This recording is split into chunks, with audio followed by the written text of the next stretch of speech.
जब लग गुरु मिले न साचा, तब लग गुरु करो 10 पांचा। क्या गुरु बदल सकते हैं? क्या गुरु बदलने से पाप लगता है? आध्यात्म के इस मैदान में आखिर सही गुरु कौन है? गीता जी में वर्णित तत्वदर्शी संत कौन है? इन सभी प्रश्नों के उत्तर जानने के लिए अवश्य सुनिए जगत गुरु तत्वदर्शी संत रामपाल जी महाराज के मंगल प्रवचन। बोलो सतगुरुदेव की जय।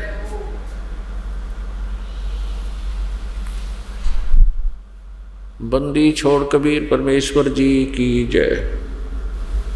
बंदी छोड़ गरीबदास जी महाराज जी की जय। स्वामी रामदेवानंद जी गुरु महाराज जी की जय।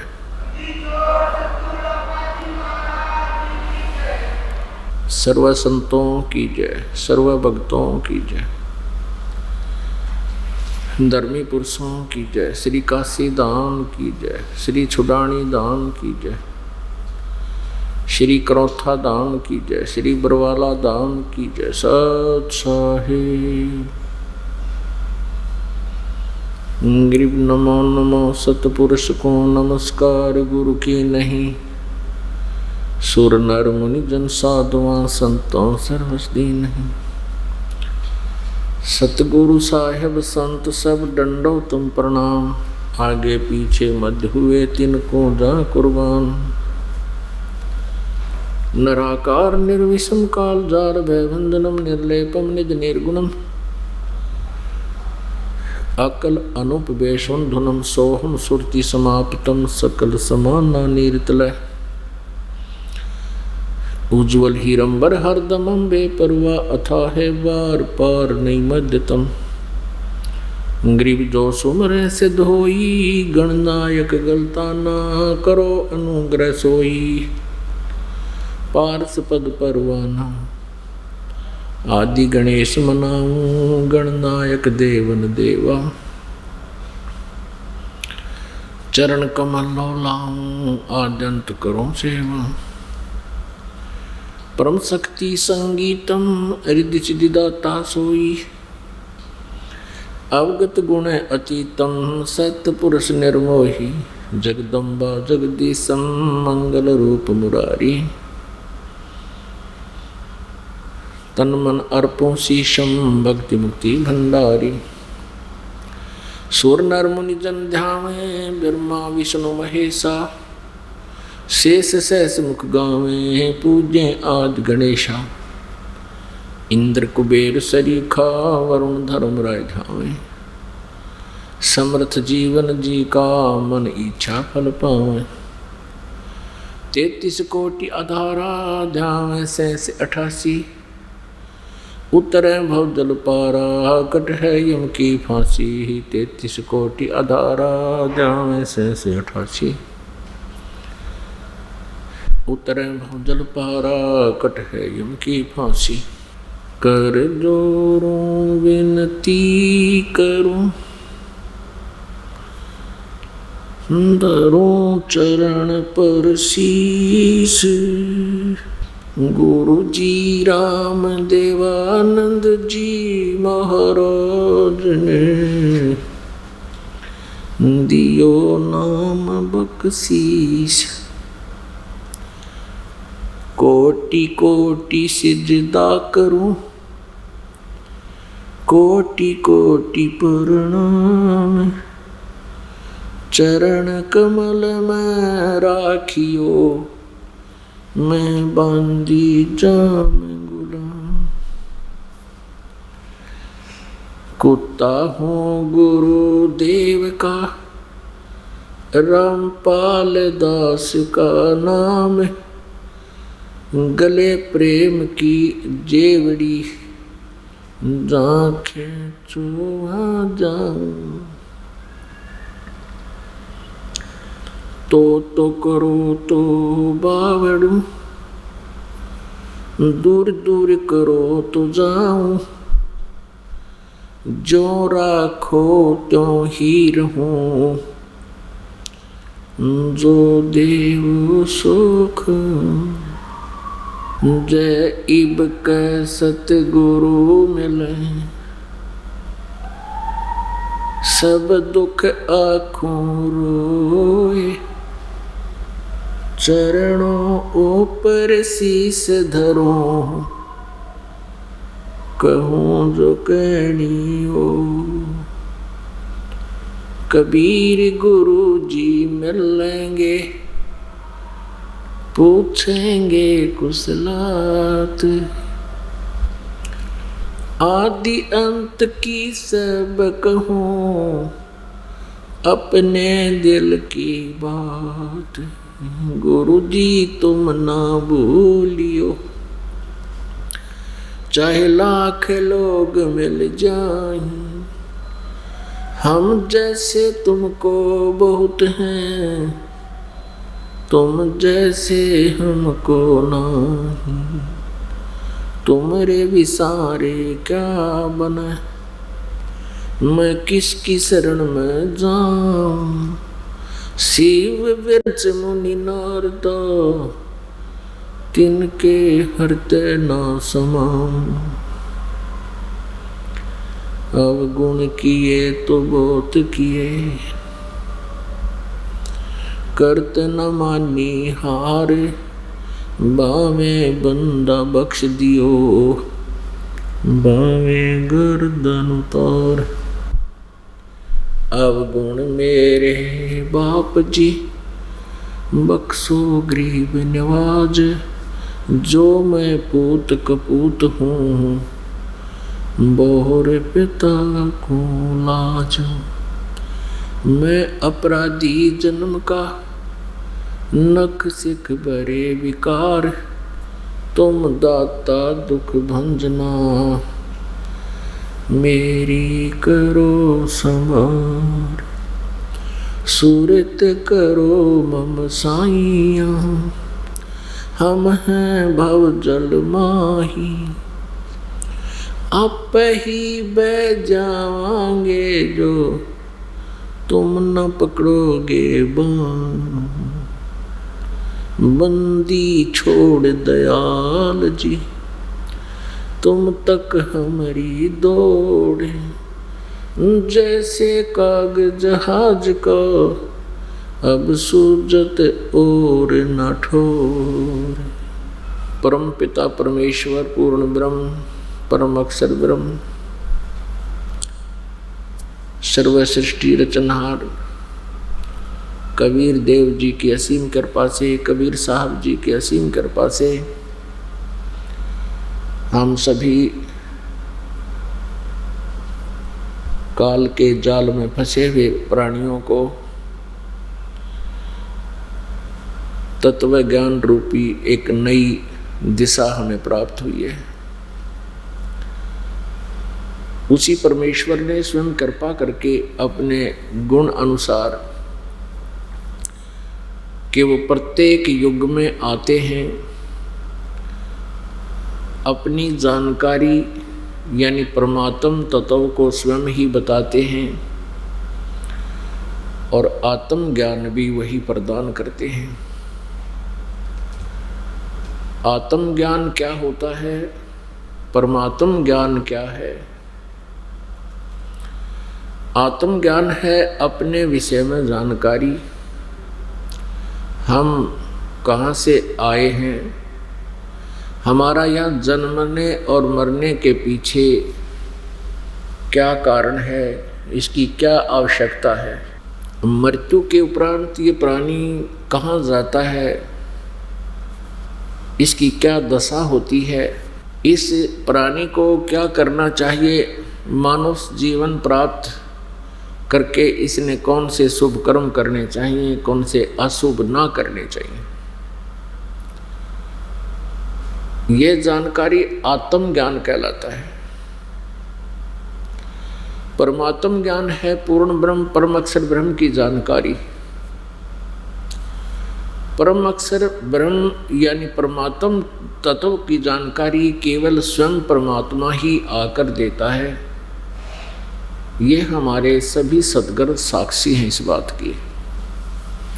पवित्र वेदों में यही प्रमाण है। ऋग्वेद मंडल नंबर 9 सूक्त नंबर 86 मंत्र 26 और 27 में ऋग्वेद मंडल नंबर 9 सूक्त 82 मंत्र 1, 2, 3 में। ऋग्वेद मंडल नंबर 9 सूक्त नंबर 96 मंत्र 16 से लेकर 20-21 तक। ऋग्वेद मंडल नंबर 9 सूक्त नंबर 1 मंत्र नंबर 8 और 9 में। ऋग्वेद मंडल नंबर 9 सूक्त नंबर 20 मंत्र नंबर 1 में। और भी अनेकों स्थानों पर उस परमेश्वर की जानकारी है कि वो परमात्मा कबीर देव है, कबीर साहब है।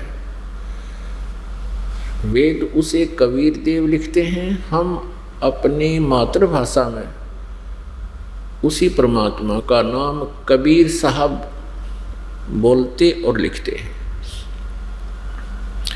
क्योंकि हम अपनी मदर लैंग्वेज में, मातृभाषा में वह को हम वह बोलते हैं। पूरे पंजाब में, पूरे उत्तर प्रदेश, राजस्थान, MP, जितने भी निकटवर्ती प्रदेश हैं हमारे सभी, और जितने संत हुए हैं, उन्होंने अपनी मातृभाषा में जो भी अपना अनुभव लिखा, उन्होंने वेदों को वेद बोला है, यानी हम वह को वह बोलते हैं।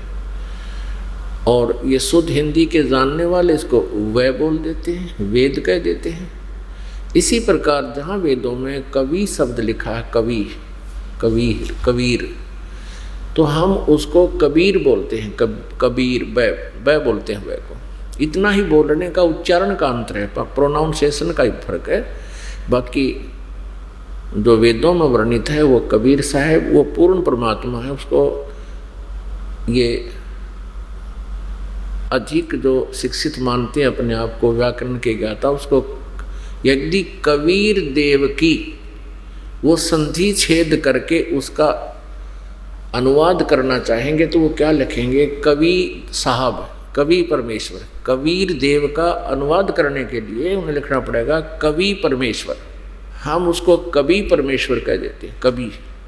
लेकिन वेदों में जैसे यजुर्वेद है, यजु अलग लिख दें, र हटा दें, अपसर्ग लगा दें, और वेद अलग लिख दें प्लस करके, तो इसका अगर हम आगे कोई अनुवाद करेंगे तो यजुर्वेद ही लिखना पड़ेगा, उस र को हम मिटा नहीं सकते।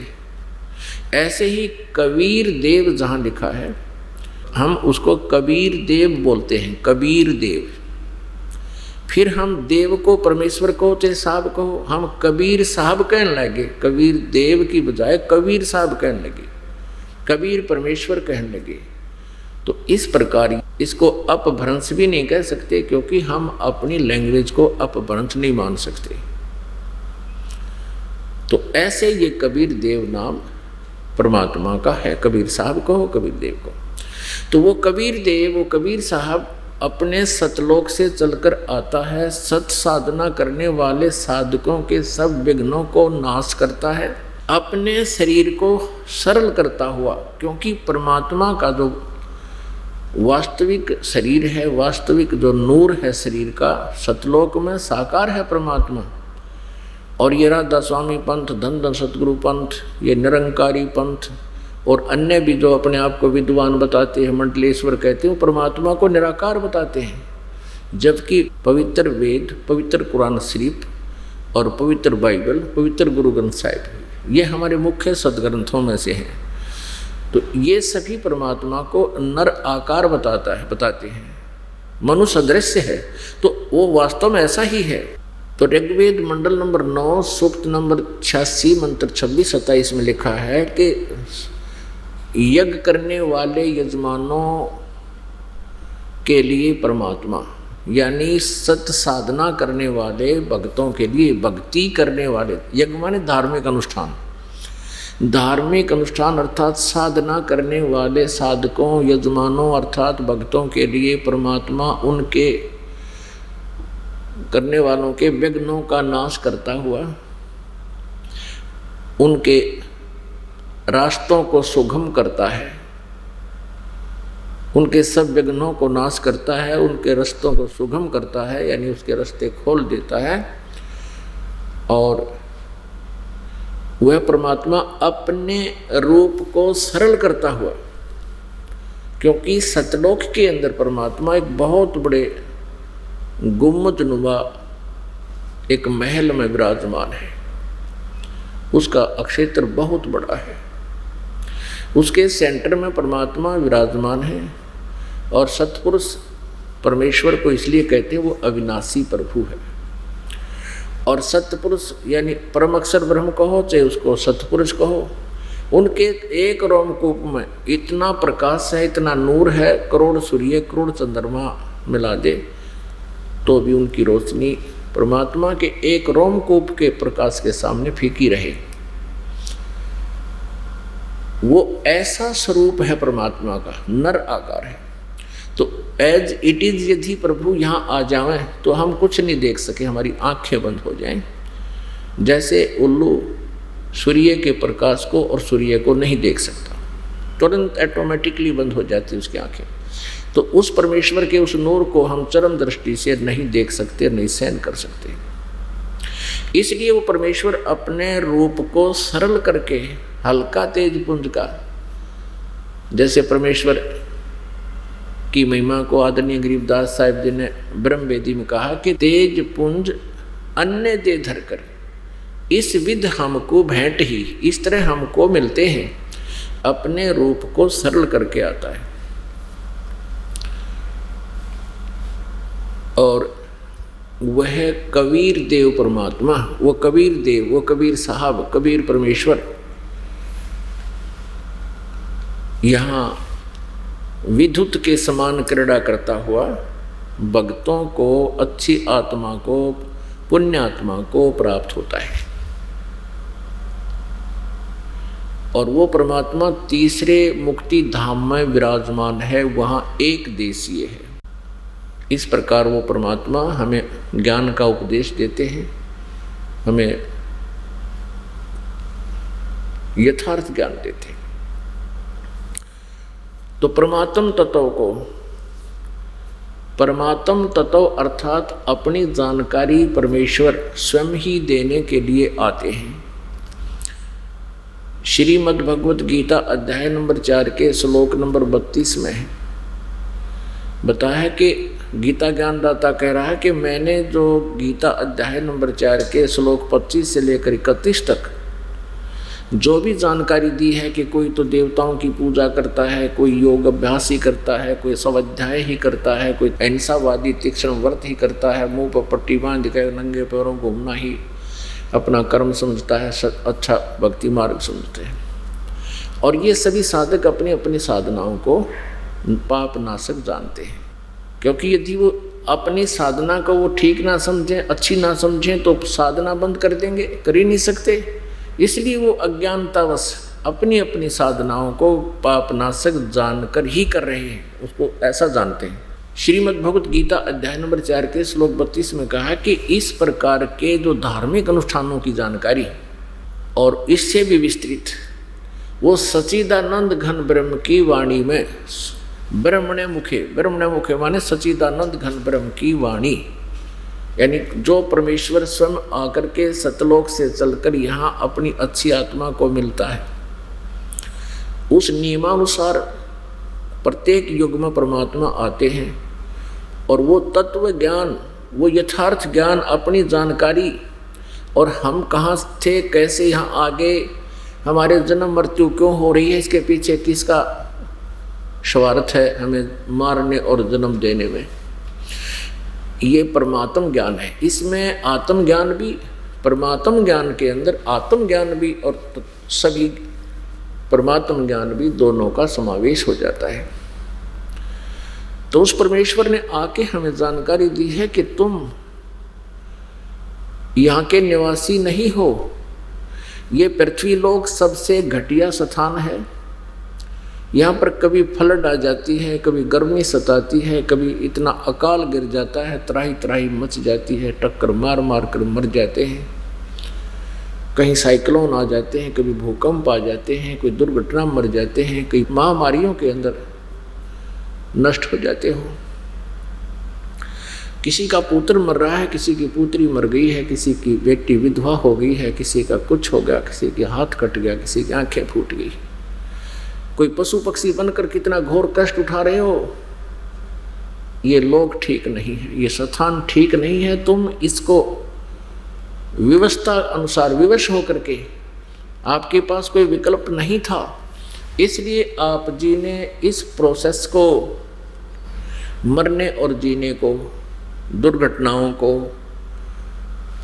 और किसी प्रकार की प्राकृतिक आपदाओं को आपने स्वीकार कर लिया कि ऐसा यहाँ होता ही है, होता ही रहेगा। मर गए वो मर गए, हम ठीक हैं। परमात्मा ये बताते हैं कि वो मर गए जो किसी भी कारण से मृत्यु को प्राप्त हुए हैं, क्या वो भी तो आप ही की तरह रह रहे थे और वो मृत्यु को प्राप्त हो गए। आप अपने आप को कुशल मान रहे हो। आपने उनसे अलग कौन सा भिन्न, अलग से कौन सा और प्रोटेक्शन का जो तरीका अपना लिया है, आपने कौन सा साधन अपना लिया जिससे आप उस आपदाओं में नहीं आओगे जो पहले वाले आ चुके। यहां हमारे पास कोई उत्तर नहीं है, क्योंकि हम विवश हैं। परमात्मा हमें याद दिलाने आए थे, आते रहते हैं कि तुम सतलोक के रहने वाले हो। सतलोक में बुढ़ापा और मृत्यु नहीं होता, सदा युवा रहते हो, निरोग शरीर रहता है, स्वस्थ रहते हो, कोई बीमारी नहीं। तो उसको अनामय देश भी कहते। अनामय का अर्थ होता है रोग रहित। आमे माने बीमारी, अनामय माने बीमारी ना हो जिसमें, यानी स्वस्थ, अनामय। तो पुण्यात्मा, हम उस लोक में रहा करते, हम कभी वृद्ध नहीं होते थे, हम कभी मृत्यु को प्राप्त नहीं होते थे। और यहाँ हमारे ऊपर ये दोनों ही कहर टूटते हैं। हम वृद्ध भी होते हैं और मृत्यु भी होती है, जो हमें पसंद बिल्कुल नहीं। तो इसका विकल्प बताया परमात्मा ने कि तुम ये साधना करो, ये क्रियाएं प्रारंभ करो जो मैं तुम्हें बताने आया हूं। इसके करने से फिर आप सदा के लिए जरा और मरण से छूट जाओगे। जरा मीन बुढ़ापा, वृद्धावस्था, और मरण मीन मृत्यु। तुम जरा और मरण से छूटना चाहते हो तो जैसे मैं तत्व ज्ञान में बता रहा हूं ऐसे साधना कीजिए। गीता ज्ञान दाता ब्रह्म भी इसी बात का समर्थन कर रहा है। श्रीमद् भगवत गीता अध्याय नंबर 7 के श्लोक नंबर 29 में, 29 में गीता ज्ञान दाता अर्जुन के माध्यम से हम सभी को संदेश दे रहा है कि जो व्यक्ति जरा और मरण से छुटकारे के लिए प्रयत्न करते हैं, साधना करते हैं, वे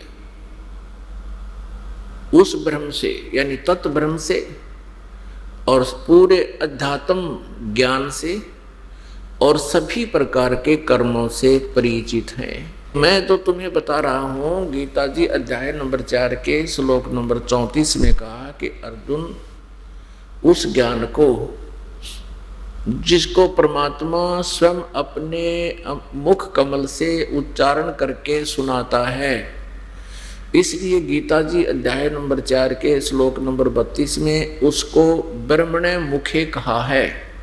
और इन अनुवादकर्ताओं ने अज्ञानतावश इसका अर्थ गलत कर दिया। ब्रह्मणे मुखे का अर्थ कर दिया वेद की वाणी। नहीं, ब्रह्म माने परमात्मा, और परमात्मा का अर्थ वेद करना अज्ञानता का सूचक है। जैसे राजा और एक राजा का विधान होता है, संविधान।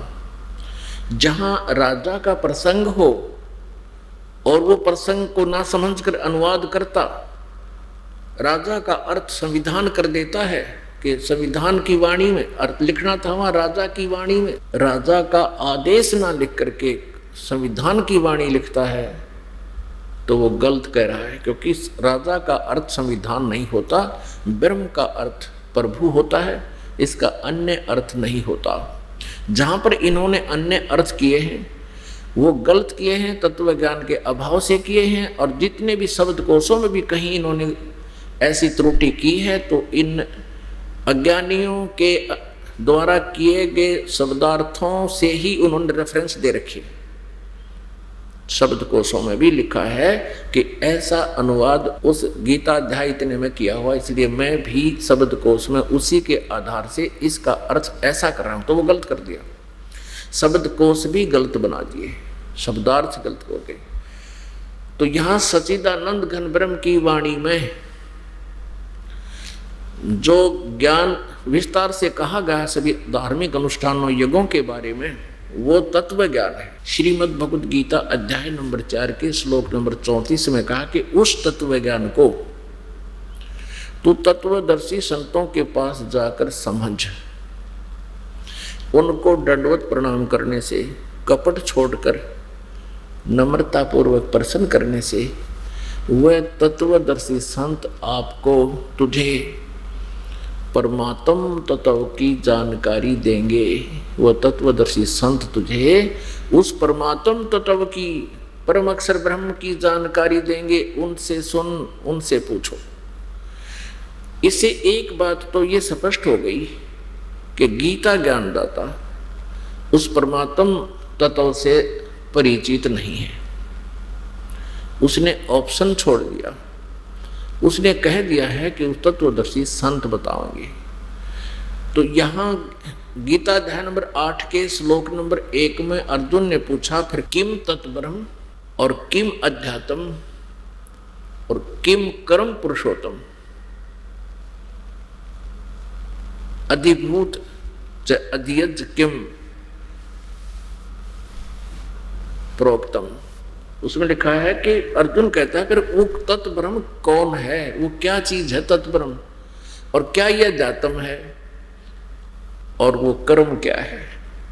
आगे इसका उत्तर देता है संक्षिप्त में 8वें अध्याय के 3 श्लोक में कि वो परम अक्षर ब्रह्म है। वो तत्ब्रह्म कौन है जिसको जानकर फिर प्राणी केवल जरा और मरण से ही छूटने का प्रयत्न करते हैं। 8वें अध्याय के 3 श्लोक में बताया कि वो परम अक्षर ब्रह्म है, वो गीता ज्ञान दाता से अलग परमेश्वर है। तो गीता अध्याय नंबर 7 के श्लोक नंबर 29 में कहा है गीता ज्ञान दाता ने कि मेरे आश्रित होकर मैं जो तुझे संदेश दे रहा हूं कि तत्वदर्शी संत की खोज कर, दंडवत प्रणाम कर, नम्रता पूर्वक उनसे प्रसन्न करो। फिर वो तत्वदर्शी संत उस सच्चिदानंद घन ब्रह्म की वाणी, उनके मुख से उद्धृत वाणी में जो तत्व ज्ञान है, परमात्म ज्ञान है, उसको बताएंगे। तो मेरे इस ज्ञान को आश्रित करके जो जरा मरण मोक्षाय यतन्ति ते, जो मेरे इस ज्ञान को आधार मानकर तत्वदर्शी संतों के पास चले गए, उनको तत्वदर्शी संत मिल गया, तो वो क्या करते हैं, वे तत्ब्रह्म तथा तत्ब्रह्म से संपूर्ण अध्यात्म से ज्ञान से, आध्यात्मिक ज्ञान से यानी तत्व ज्ञान से और सभी कर्मों से को जानते हैं, जानने वाले हैं, उनको जान चुके। तभी तो वो केवल जरा और मरण से छूटने का ही प्रयत्न कर रहे हैं। तो पुण्यात्मा, परमेश्वर ने आकर हमें ज्ञान दिया है, हमें बताया है कि तुम यहाँ पाप इकट्ठा करके काल के जाल में फंसे रहते हो, तुम्हें शुभ कर्मों की जानकारी नहीं है, सत साधना से आप परिचित नहीं हो, क्योंकि यथार्थ भक्ति मार्ग से यानी पूर्ण परमात्मा परम अक्षर ब्रह्म से, उसके पाने की विधि से, सतलोक जाने की विधि से परमेश्वर कबीर जी के अतिरिक्त या उन महापुरुषों को जिनको परमात्मा अपने विधान अनुसार, अपने गुण अनुसार, अपने महिमा के अनुसार आकर मिलते हैं। जैसे अभी आपने ऋग्वेद मंडल नंबर 9 सूक्त नंबर 86 मंत्र 26-27, ऋग्वेद के ही मंडल 82 मंत्र 1-2, ऋग्वेद मंडल नंबर 9 के ही सूक्त 82 मंत्र 1-2-3, ऋग्वेद मंडल नंबर 9 सूक्त 96 के 16 से 21 तक, और ऋग्वेद मंडल नंबर 9 सूक्त 20 मंत्र 1 तक 1 में। इसी प्रकार ऋग्वेद मंडल नंबर 9 सूक्त नंबर 1 मंत्र 8 और 9 में ये स्पष्ट किया है कि वो परमात्मा कैसी लीला करता है। वो अपने तीसरे मुक्ति धाम सतलोक से अमर धाम से चलकर आता है, वो वहाँ विराजमान है, वहाँ रहता है, अच्छी आत्मा को मिलता है जो श्रेष्ठ आत्मा होती है। जैसे आकाशीय बिजली उसी धातु पर गिरती है जिसमें उसका अट्रैक्शन बनता है, ऐसे ही वो परमात्मा उन पुण्यात्माओं की तरफ खिंचा चला आता है जो अच्छी आत्मा होती है।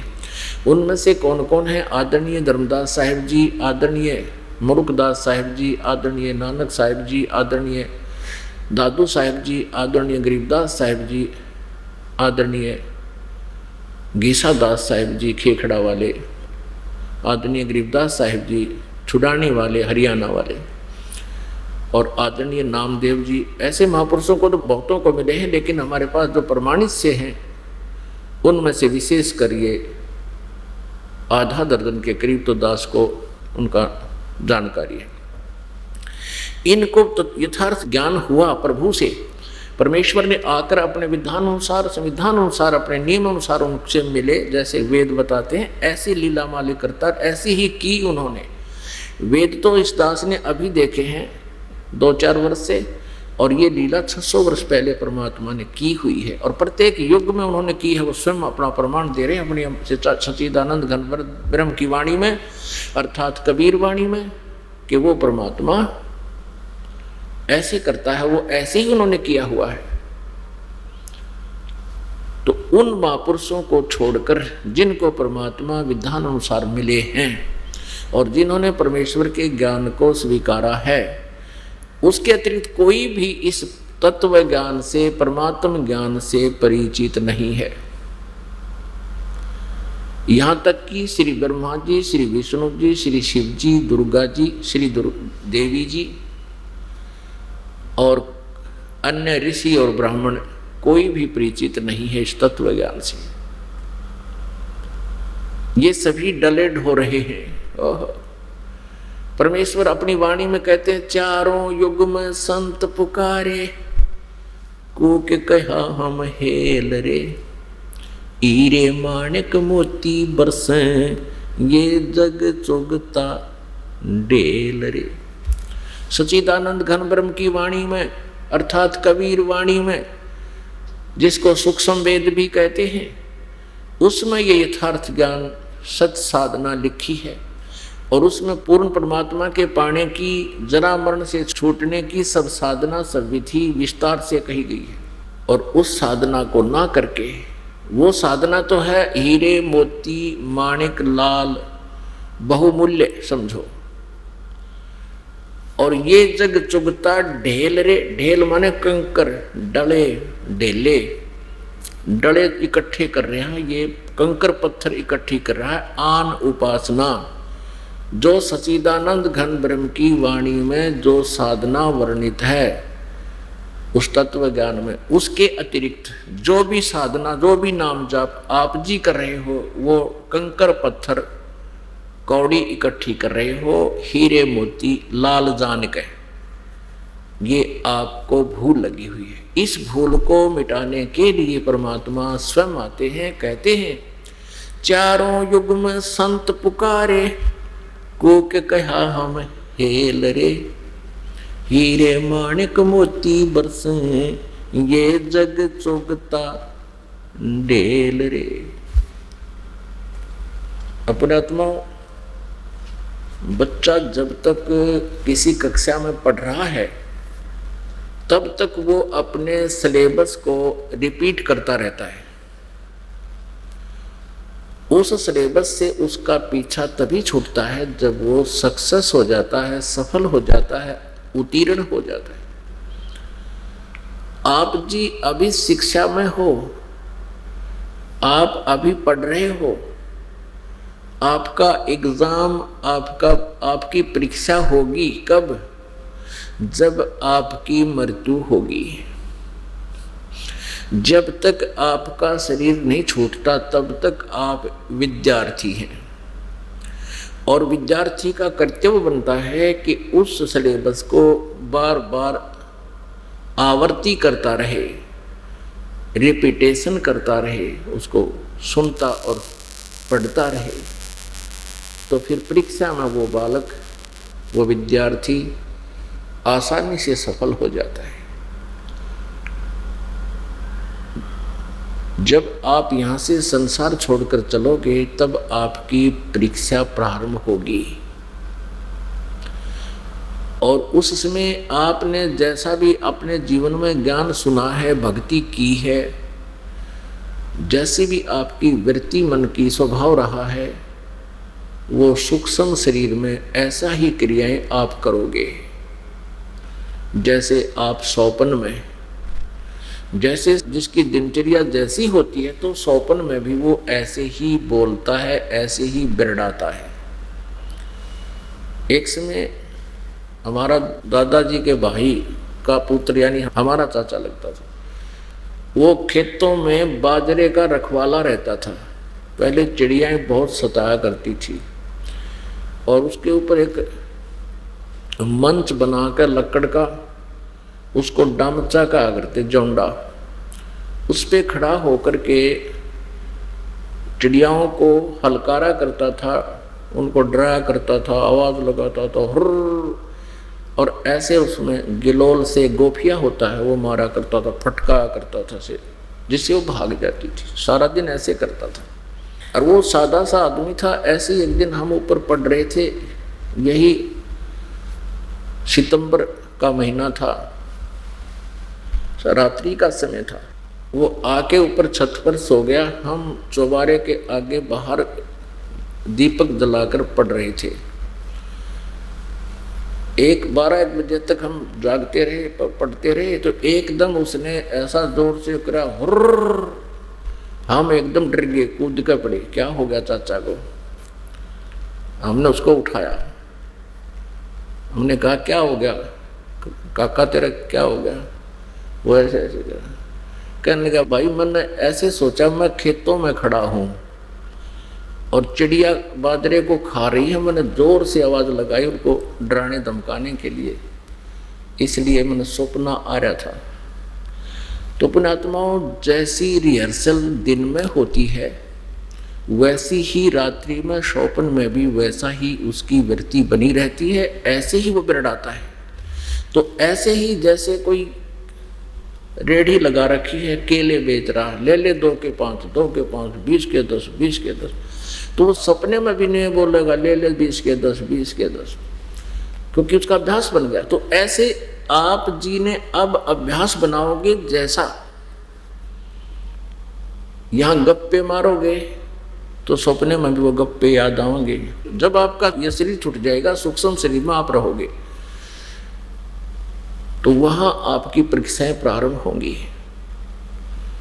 आपने जैसे जीवन काल में जैसा भी संग्रह संचन किया है, कोई बकवाद घड़ी है या मालिक को याद किया है, जैसी भी आपकी विनम्रता या अभिमान, जैसा भी आपने संग्रह करके गए हो, तो वहाँ आप वैसा ही, वही परीक्षा में आप लिखोगे, यानी वही आपका वैसा ही व्यवहार विचार होगा। तो परमात्मा कहते हैं, मौला बैठा मोर्चे और देखे जन की भेड़, 12 कोट यम किंकर जहां एक नाम की खेड़। अब जैसे आप जी को सौपन आ जाता है या आपकी मृत्यु हो जाती है, तो आपको ऐसा लगेगा जैसे सौपन हो गया। तो परमात्मा कहते हैं कि जो मेरा भक्त है, उपासक है, नाम ठीक जप रहा है, साधना ठीक कर रहा है, उसकी परीक्षा लेता है भगवान। कैसे लेता है कि मालिक मौला बैठा मोर्चे, अपने निज स्थान से देख रहा है, और देखे जन की भेड़, मानी उसका गेम देख रहा है, मैच देखता है।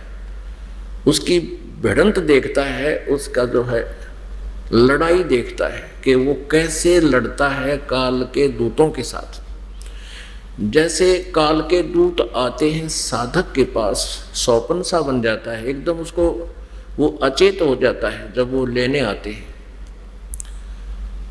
और वो गलती से आ भी गए आपके पास, तो प्रभु ये देखते हैं कि वे कौन सा हथियार प्रयोग करेगा इनको भगाने का। अब जिन्होंने सत्साधना की हुई है और ये ज्ञान आधार है कि ऐसी आपत्ति में आपने परमात्मा को याद करना चाहिए।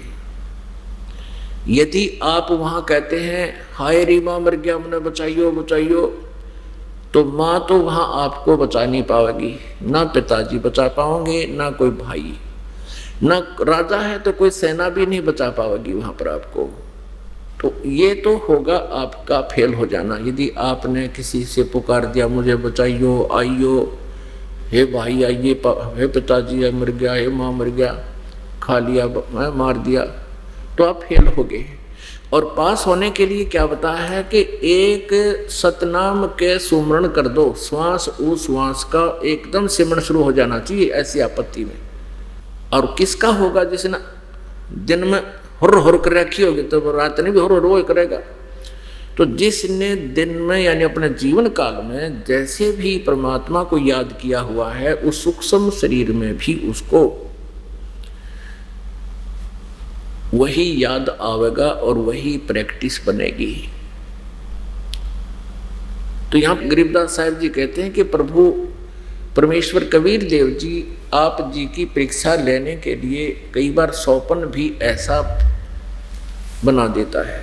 तो ऐसी आपत्ति में हमने परमात्मा के उस सतनाम का सिमरण प्रारंभ कर देना चाहिए। जिसके पास प्रथम मंत्र है और द्वितीय नहीं मिला है सतनाम, तो प्रथम मंत्र का भी जाप आप शुरू कर दीजिए।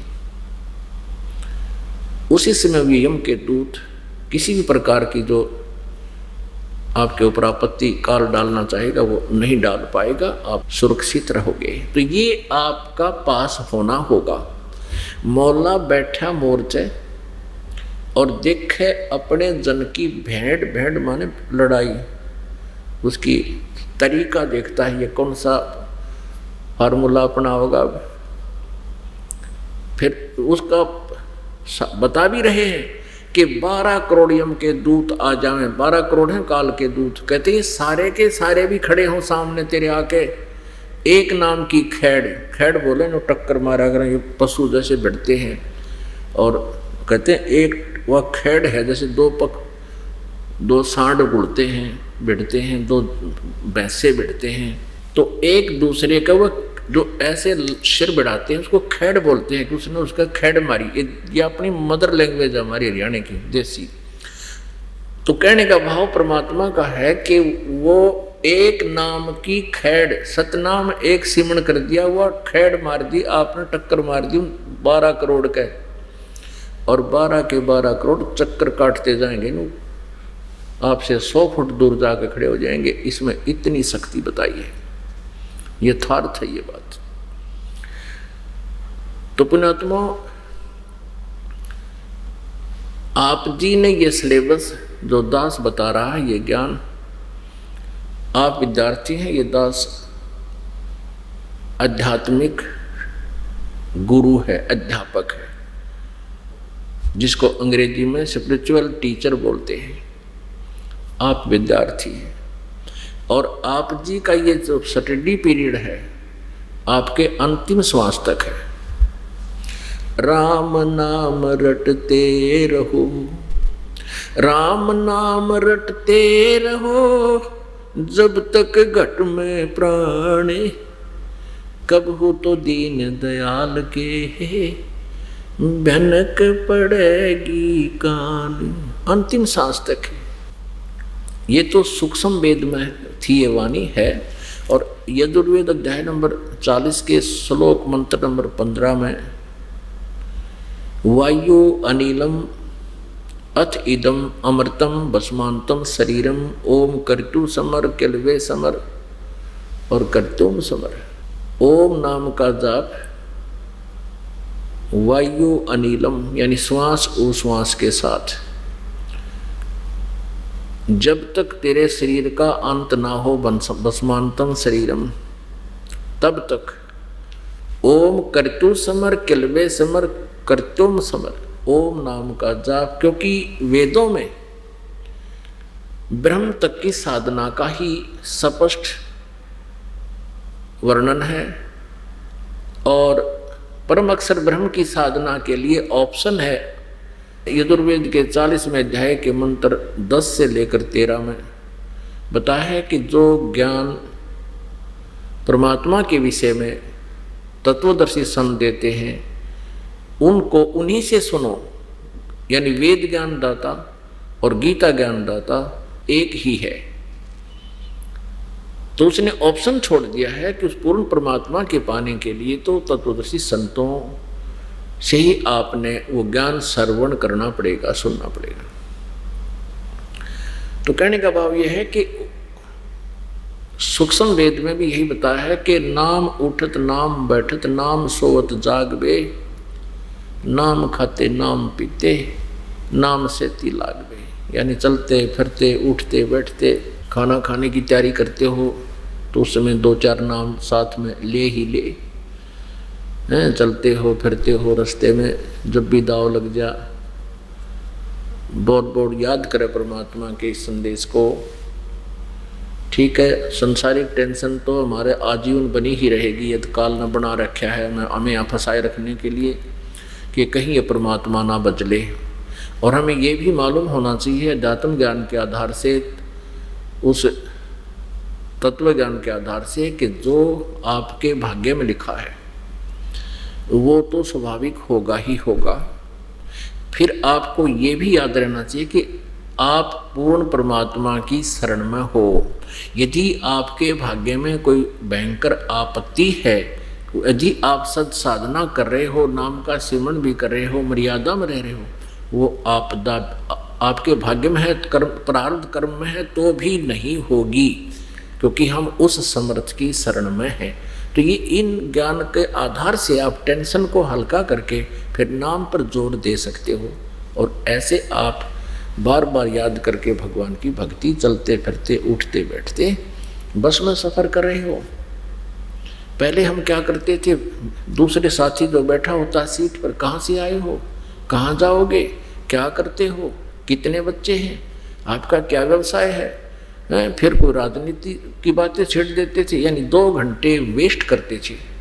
अब हमने ना तो ये पूछना कि आप कहाँ जा रहे हो, बस का पता ही है रास्ते में उधर जा रहा है तो कहीं ना रास्ते में उतरेगा या लास्ट तक चला जाएगा। अपना नाम आपके पास है, माला छोटी सी जेब में रख है, माला ना हो तो भी कोई ज़रूरी नहीं, अपना श्वास उश्वास का सेवन या वैसे मंत्र। अगर सीट मिल जाती है तो बैठ के और इधर के अगले डंडे पर सिर और मुँह कर ले नीचे ने, अपना मंत्र करता जा, न बोलना अगले वाले से, न पिछले वाले से, न बराबर वाले से, और न झांकी में देखना खिड़की में क्या आ गया, क्या जा रहा है, ये वही ढूंढ, वही मकान, वही पेड़ पौधे, दूर की दूर देख लो और कुछ भी ना दिखा उसमें। तो इस प्रकार हम कितना सदुपयोग कर सकते हैं इस मालिक के भक्ति और भगवान के नाम का। इस ज्ञान से आप अपनी भक्ति ढेर कर सकते हो, अनमितता कर सकते हो, अमित यानी जिसके कोई वार पार ना हो, इतनी भक्ति कर सकते हो। और फिर एक सिमरन श्वास का कितना कीमती है। आप असंख्य युगों से यहाँ कर्जवान बन गए हो इस काल भगवान के, क्योंकि आप इसके इस पृथ्वी रूपी विमान में सवार हैं और ऊपर स्वर्ग भी इसी का विमान है। ये सभी घूम रहे हैं, चल रहे हैं। इसने अपनी भक्ति शक्ति से ये विमान परमात्मा से ले रखे हैं और इनमें जो भी बैठकर सवारी कर रहा है, यात्रा कर रहा है, ट्रैवल कर रहा है, उसका कर्जा आप जी ने देना पड़ेगा। यो आपके अकाउंट में लिखता रहता है ऑटोमेटिकली एक सेकंड का। तो आप कितने दिन हो गए इसमें सफ़र करते हैं ना, फिर इस जो आप इसका कर्जा नहीं दे पाते हो, इसका जो आपके ऊपर लोन है वो वापस नहीं कर पाते हो, तो फिर आपको गधे कुत्ते बनाकर ये यातनाएं देता है। हम कितने कर्जवान हो गए, आपका अकाउंट आपको बता दिया जाता है तो हार्ट अटैक हो जाए आपका आज, आपके ऊपर इतना कर्ज है, यानी आपके संचित कर्म शुभ और अशुभ जो वहाँ रखे हुए हैं इस काल के न्यायाधीश के पास, उनकी बहुत बड़ी संख्या है। आगे आपने क्या क्या दुख और भोगने हैं, अगर आपके यह बात जच जाए, यकीन हो जाए कि जो कहा जा रहा सच्ची है, तो आपका नींद हराम हो जाए। लेकिन काल ने ये 3 इंजेक्शन लगा रखे हैं, रजगुण सतगुण तमगुण का, अपने तीनों पुत्रों से लगवा रखे।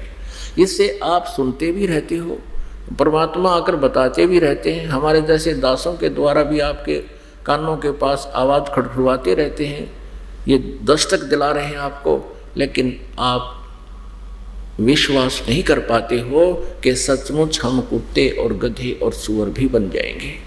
और यही हमारी सबसे बड़ी भूल और हमारे इस मनुष्य जीवन के नाश करने का मूल कारण है।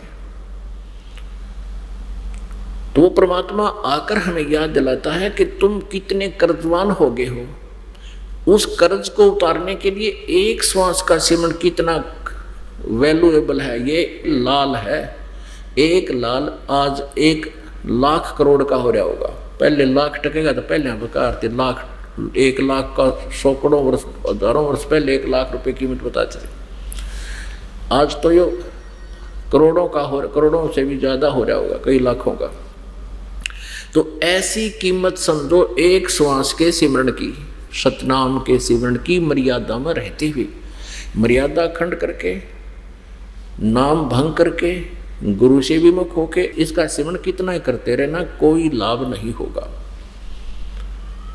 तो गुरु मर्यादा में रहते हुए गुरु पूरा बना करके, क्योंकि पूरा गुरु इस पृथ्वी पर और नहीं है, ये अभिमान ना समझना, ये तत्व ज्ञान समझना।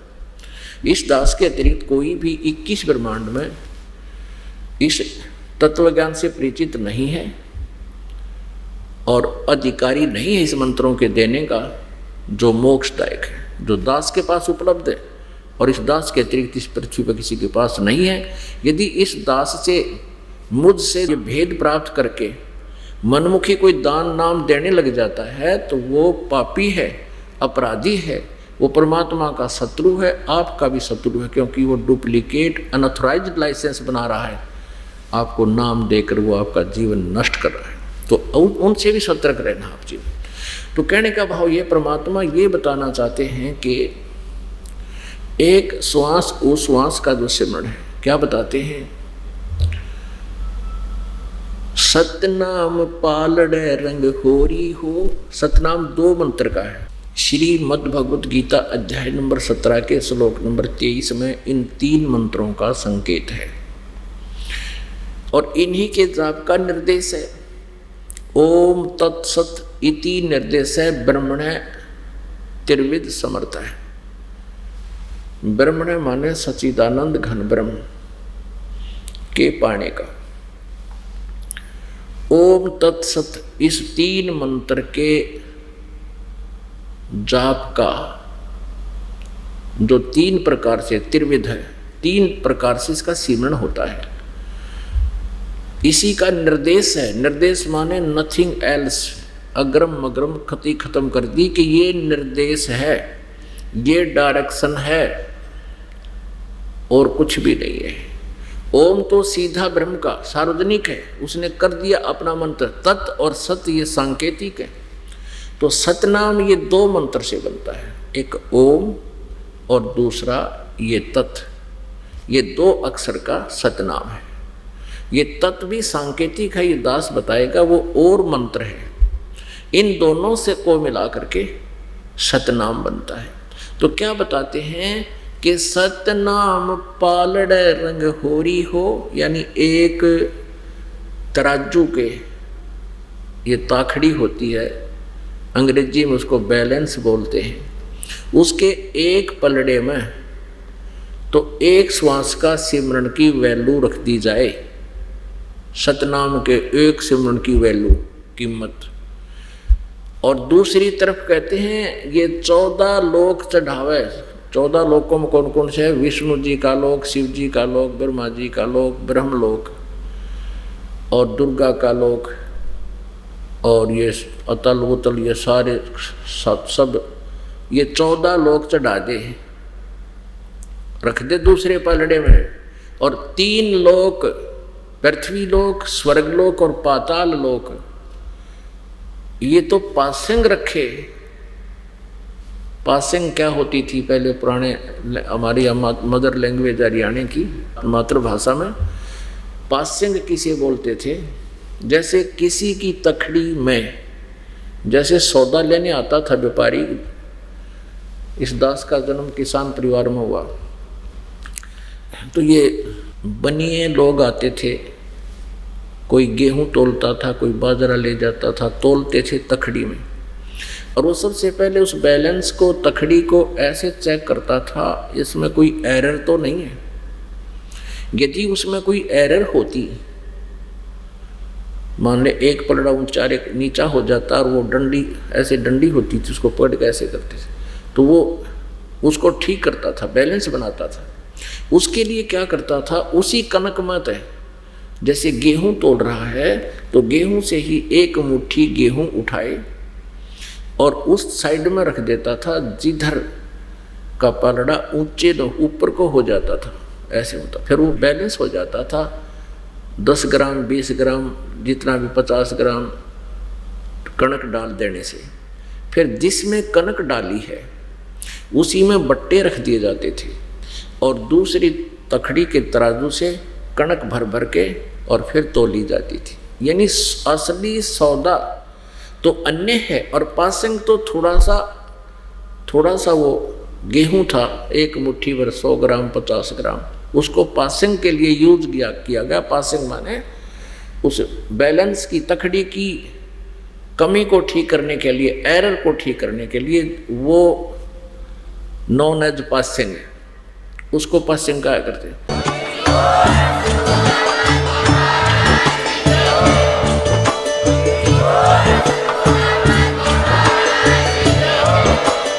आप सुन रहे थे जगत गुरु तत्वदर्शी संत रामपाल जी महाराज जी के मंगल प्रवचन। अधिक जानकारी के लिए विजिट कीजिए हमारी वेबसाइट www.jagatgururampalji.org। संत रामपाल जी महाराज जी के शुभ आशीर्वाद से पूरे विश्व भर में 500 से भी ज्यादा नाम दीक्षा केंद्र हैं, जिन पर संत रामपाल जी महाराज जी द्वारा ऑनलाइन निशुल्क नाम दीक्षा दी जा रही है। अपने नजदीकी नाम दीक्षा केंद्र का पता करने के लिए संपर्क करें 8222880541।